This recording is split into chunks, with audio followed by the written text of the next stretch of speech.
And new at 6, after years of price hikes, it appears South Florida rental market is entering a new era.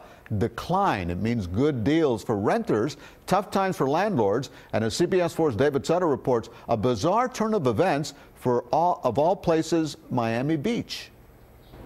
If you want to know what's happening to Miami's rental market, look no further than Jill Hornick's apartment. None of this was here. Now, this entire skyline was clear. I could see all the way to the airport.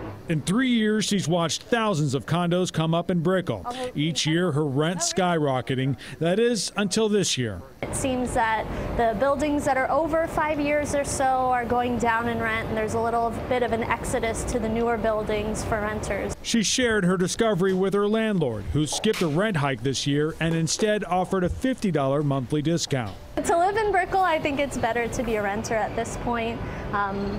It's my belief. The numbers tell the story. In 2012, the average rent was just a little over $2,200. Every year, it has risen roughly $100, but in late 2016, the rental market suddenly became flat. If I were to bet, I would bet that prices are on their way down. I would bet that tenants and buyers are going to have the upper hand probably for the next 2 or 3 years. Real estate broker Peter Zalewski believes downtown's rental market is in for a major correction.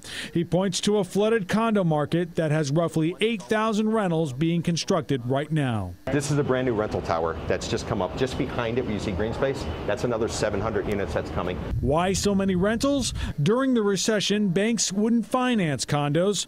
Rentals, on the other hand, was a gold mine. Developers went where the financing was. We're likely to go through some growing pains. Meanwhile, Miami Beach, home to some of the most expensive real estate in Florida, has become cheaper to rent than hipper downtown Miami. Renters on the beach are paying roughly $500 less a month. In terms of what you get for the money, this is it. This is it.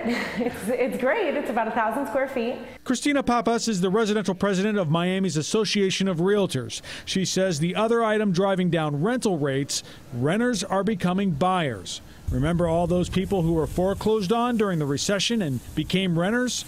The restrictions for them to get another home loan, roughly 5 to 7 years, is ending. So now that they're out of that, that time frame, they're, instead of saying I'm going to spend $3,000 paying someone else's mortgage or paying, for somebody else, I'm going to go out and find a mortgage to get that. And it's a rare time in South Florida that it is still cheaper to buy than to rent, especially when you're looking at something like a 2-2 here on Miami Beach or even in the Brickell downtown area. Papas agrees with Zalewski. 2017 will see rents sliding downwards. If you're a buyer or you're a tenant, now's your time to get the revenge from basically overpaying for the last few years. For renters like Jill, even with the discounts, it's given her a lot to think about. In the long term, you are parting with your money as instead of investing in yourself. In this rental market, it's probably a good idea to consider using a realtor. You see, typically you have access to what the landlord is asking, but realtors have access to what people are actually paying. It can be as much as $500 less a month, $6,000 a year. In Doral, David Sutta, CBS 4 News.